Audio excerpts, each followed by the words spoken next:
Okay, since SummerSlam is coming up next week, I figured I'd give you my top 10 SummerSlams in WWE history. At number 10, I'm actually going to go with SummerSlam 2013. You had a killer double main event. This is probably the greatest double main event in SummerSlam history. I really think it is. You had CM Punk and Brock Lesnar. That was a dream match that was a really interesting dynamic because of the connection with Paul Heyman. The match was really one of the few Brock matches recently that exceeded expectations. I just thought you had, just a refreshing class of personalities right there. And I believe that was even the WWE pay-per-view match of the year for 2013, which a lot of people would agree with.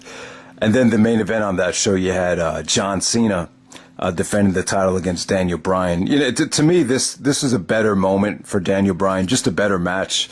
Him winning the title from Cena at SummerSlam, I really, thought it was great. The stuff with Randy Orton in the aftermath was kind of predictable.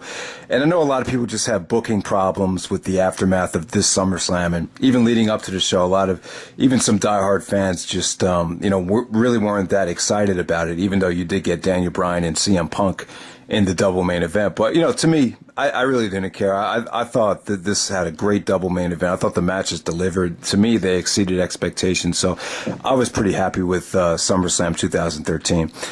Number 9, I'm going to go with SummerSlam 2004. Kind of has somewhat of a dark feel to it because of the crowd. The crowd was very tough on the product this night. Obviously doing the wave in the Undertaker JBL match would be, the highlight of the crowd's night, most memorable thing that they did. But, they booed a lot of the baby faces, like Edge in his hometown, and they cheered a lot of the heels, like even Randy Orton against the Canadian crippler Chris Benoit, which was pretty shocking. And, they even cheered the evil GM Kurt Angle over, the loving babyface Eddie Guerrero. So the list goes on and on. Pretty much every single match. The crowd was a little weird. And Jerry Lawler named this crowd Bizarro Land in Toronto, Canada. But, to me, SummerSlam 2004, it's always going to be remembered for Benoit and Orton, which was I thought that was an incredible match. And at the same time, Orton was really over. He was hot. He was giving him the belt, gave the WWE some new life. But at the same time, Benoit, that aftermath, it just felt like Benoit just lost a piece of himself after losing that belt. And I think he took it really hard. The handshake that him and, that he gave Orton after the match, it just felt very real and just had so much emotion to it. So that was, just one of the most meaningful title changes I think I've ever seen was that Randy Orton Chris Benoit match. SummerSlam 2004, I mainly put it on the list, even though some people would say it's a disappointing, show. It has its own identity because of the atmosphere of the crowd. I mean, that crowd, really stands out as one of the most different and unique crowds that the WWE's ever put on. People refer back to this, show as the Bizarro Land crowd. So that's why it's at number 9. Number 8, I'm going to go with SummerSlam 1992. The main event, this is pretty much all about the main event. It was Bret Hart and British Bulldog for the Intercontinental Championship. I know some people don't like this undercard. It did have Ultimate Warrior and Macho Man Randy Savage, which was, pretty excellent. I thought it was good. But other than that, you just remember the show for the main event between Bret and Bulldog. I thought it was cool how the IC title was defended in the main event. It was in London, the British Bulldogs' hometown, and for the Intercontinental Championship, it made sense because they were on a different continent, so it kind of fit the Intercontinental Championship theme. And to me, Bret Hart, put on the match of the year, stole the show. And it was really, I think this was really the match where Vince decided what direction he was going to go in after Hulk Hogan. So to me, it's a huge match, and it's a classic, and it's an all-time great performance by Bret Hart, arguably his best performance from start to finish. And, it was just very memorable to Bret, too, to be there with his sister celebrating after the match was over. Just the celebration after the match has a lot to do with it as well. It's just very memorable. SummerSlam 92 definitely stands out. You definitely, it definitely, stands out amongst a lot of the recent SummerSlams, even though, some people probably don't like this undercard. So number 7, I'm going to go with SummerSlam 2005. This is when Shawn Michaels fought Hulk Hogan in the main event, which had a killer, build up. Shawn Michaels was incredible as, he actually turned heel for a couple months, and he just did these really, very real and, shoot-oriented promos on all the frustrations he had dealing with Hulk Hogan. I think these were frustrations that Shawn had been feeling since he was an undercard guy with the Rockers when, Hogan was constantly, getting the big paydays and all those main event, pay-per-view matches. So I love that feud. And the match is a lot of fun, even though Shawn Michaels basically made a mockery out of it and was overselling like crazy. I still thought it was a lot of fun. It's just hilarious to look back on. But yeah, I can understand. So people thought Shawn's performance was somewhat of a joke. But overall, I thought this SummerSlam was it almost had like a SummerSlam 2002 feel to it, where, every match had a main eventer, from Benoit MVP all the way down the card. You had Jericho and Cena, which had a great build up. And, this is when the Cena crowds just started getting really emotional. So that was good stuff. And then Eddie Guerrero, Rey Mysterio had a really good ladder match for the custody of Dominic. And, Eddie was crazy in that match too. Some of the spots didn't go right and he started, cursing like crazy, but, it still ended up being a great match and, just a nice blow off to the Eddie and Ray feud. And, you even had other stuff like great storyline stuff like Matt Hardy and Edge, Kurt Angle winning the medals back from Eugene. Just a stacked show right there. To me, this is a show that mainstream fans love. Even my dad is not a huge WWE fan, but he used to watch the pay-per-views with us, back in the day. And I even remember him saying, that was a good one. It's something that I wouldn't have said that after SummerSlam 2005. It was good, but it wasn't like a Smart Mark's dream, pay-per-view like SummerSlam 2002. But, for the casual viewer, I can see why SummerSlam 2005 would come off as a great pay-per-view. At number 6, I'm going to go with 1997. Mainly because of the crowd. The crowd was just connecting more with the product. The product got better during the summer of 1997, and you could just tell by the crowd that they were really enjoying the new shift of product. Just Austin's pop was a huge deal here. Bret Hart and Undertaker was a classic main event where Bret actually won the title back. Shawn Michaels as a guest referee was, that was just, just incredible tension, incredible, an incredible match to really, showcase the Attitude Era at its best. So that's why we'll put it on there. Also, you just had, you had a lot of moments on this show which really kind of set the tone for the, financial success that would come in the later year. Bret Hart winning the title, set up the screw job, and the screw job ended up being a blessing in disguise in terms of the success that the WWE would experience in 1998 with, Vince McMahon's character. And then at the same time, Austin actually hurting his neck. Obviously, you don't want to see anyone get hurt. But like I said in the past, it kind of forced the WWE to be more creative in terms of booking Austin, because he really was kind of limited in his wrestling ability. So he kind of had to change his style and become more of a brawler. And they had, they kind of gave them a certain sense of urgency to get him on television and just, do storyline driven stuff that would just make the fans connect with him even more. And that's what they did. Stunning Sergeant Slaughter, stunning Vince, and, not letting him wrestle. And, the neck thing gave Austin more of a story. Basically, that's what I'm trying to say. Number 5, I'm going to go with SummerSlam 1991. It's kind of an overrated show from a wrestling standpoint, but to me, this just had great presentation, great marketing. I think this is the best marketing Vince ever did for a pay-per-view. You had the match made in heaven where Macho Man married Elizabeth, and then you had the match made in hell, Hulk Hogan and Ultimate Warrior taking on Sergeant Slaughter. And, some of the other Iraqi guys like General Adnan and I think the Iron Sheik in a handicap match, those weren't great matches. Obviously the Macho Man marriage wasn't a match, but, it was just great promotion, and the undercard was fun. They had the Big Boss Man and the Mountie, the jailhouse match. You never really seen anything like that before.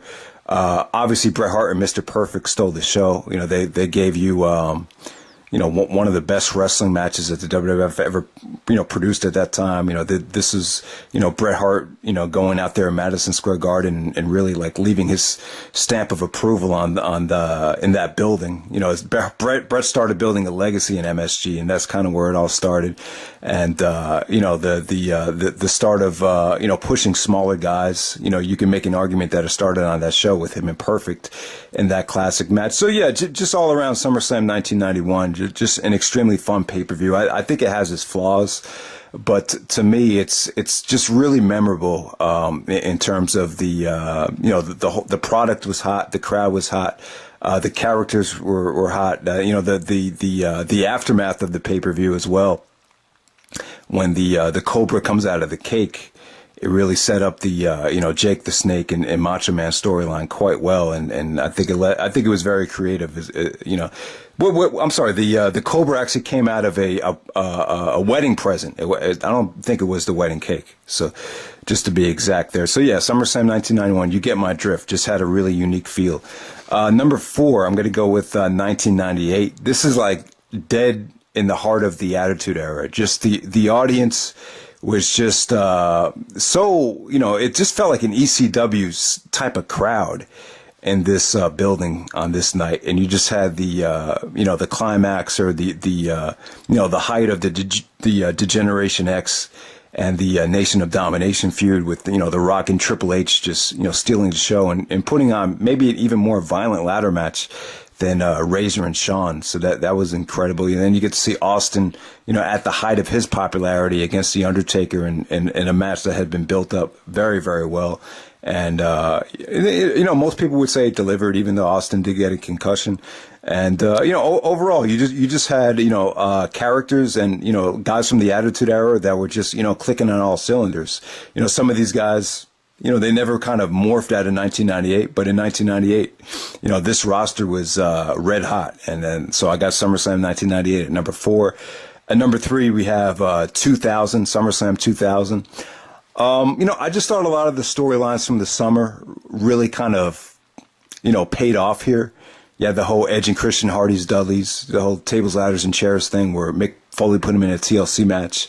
And, obviously that stole the show. That rocked the house. You remember the year 2000 for the TLC matches.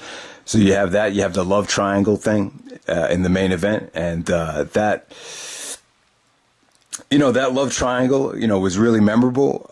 You have Benoit and Jericho, 2 out of 3 falls. So basically you just had a really, really fun roster. But at the same time, the match quality started getting much better by the year 2000. So you just had a combination of great wrestling, great storylines, pretty much no weaknesses. And I think SummerSlam 2000 is a great pay-per-view, and it's really indicative of the great year that 2000 was. Number 2, I'm going to go with SummerSlam 2001, The Heart of the Invasion. It's funny, most people would say the Invasion sucked, but if you watch SummerSlam 2001, man, it's an awesome show. From top to bottom, I think it's incredible. Probably the worst match is Undertaker and Kane versus DDP and Canyon in the steel cage. But other than that, I thought everything else was pretty much great. Van Dam and Jeff Hardy in the hardcore ladder match was, I think it blew everybody away. I don't think anyone expected, Van Dam to do the creative things that he did in that match. I thought Angle and Austin, people bitch about the Invasion, but to me, Angle and Austin kind of had like an ECW type of feel to it, with the intensity, the aggressiveness, the blood, the crowd. I thought that was a classic, like I've said so many times. Rock and Booker T kind of, couldn't really follow a lot of the stuff on the card, but, it was still, the Rock still generated a lot of excitement. And, Booker T probably needed the win more, but at the same time, it's, you can't expect The Rock to lose his first pay-per-view match back after WrestleMania. So they put the WCW title on The Rock, and it's somewhat of an entertaining match with The Rock and Booker T because, both gentlemen have been using the Rock Bottom or the bookend as their finisher. So I thought it was a good main event, not great. Jericho and Rhino was fun. Edge and Lance Storm was a great opener. Definitely, kind of proof that the Invasion had more talent than some people remember with guys like Lance Storm and Edge. Next up, we have number 1. Obviously, I'm going to go with SummerSlam 2002. Just a magical night from top to bottom. What can I say about this pay-per-view that hasn't been said? But you had a main event caliber match in every single match. Obviously, Angle and Mysterio, something that I didn't expect. I I didn't expect much from it at the time. But when you actually put these two guys out there, it's like, bam! It's just incredible how great that was. And then second match of the night, you had Jericho and Flair. Two legends in kind of, the second match of the night is usually like a throwaway match. And then you had Eddie Guerrero and Edge, which was a main event caliber match on SmackDown, which really got their feud underway. You had tag title match with, Booker T and Goldust taking on the Un-Americans. That match probably got more, the Un-Americans probably got more heat than anybody on that show. You had Rob Van Dam and Chris Benoit. And this was actually the first interpromotional match since the brand extension. So that was a huge deal. And, pretty much the only time Van Dam and Benoit faced each other on pay-per-view, two of the all-time greats right there. So Van Dam won the Intercontinental title back, and, eventually the IC title became the property of Raw once again. Undertaker and Test was kind of weak. I mean, that might have been the worst match of the night, but it was still good though. Taker's character was still hot. He had just turned back babyface, so that had a lot of emotion to it because it was the American badass versus the Un-American, where Test sold out, joined the Un-Americans because Test was Canadian. Shawn Michaels' return against Triple H, monumental. This is another match where I just did not expect it to be that good. I don't think a lot of people knew what to expect. Because Shawn was always saying that he was never going to wrestle again, or he was only going to wrestle in tag matches. But this match with Triple H, it blew everybody away. HBK came back better than ever. That video package is incredible. And by the way, I'm going to do my top 10 WWE video packages coming up fairly soon. But, you guys know how good the Triple H and Shawn Michaels comeback was. So you had a comeback, which was nostalgia, and then you were building towards the future by putting the belt on Brock Lesnar. So Brock and The Rock, obviously it generated a lot of controversy and heat because The Rock was leaving to make another movie. So the atmosphere in the crowd, shitting on The Rock, cheering Brock, it was great. And I love the build up too. The video package and the build up focused primarily just on competition, just on training, which I love. And, Brock winning the title, undisputed champion, youngest champion in WWE history at the time. So obviously SummerSlam 2002, magical show that's never going to be topped in my opinion, or SummerSlam that's never going to be topped. So that's pretty much it, guys. Let me know which SummerSlams you think I left out. Let me know which ones you think I overrated, which ones don't deserve to be on the list. And do you agree with the number one choice? All right, guys, thanks.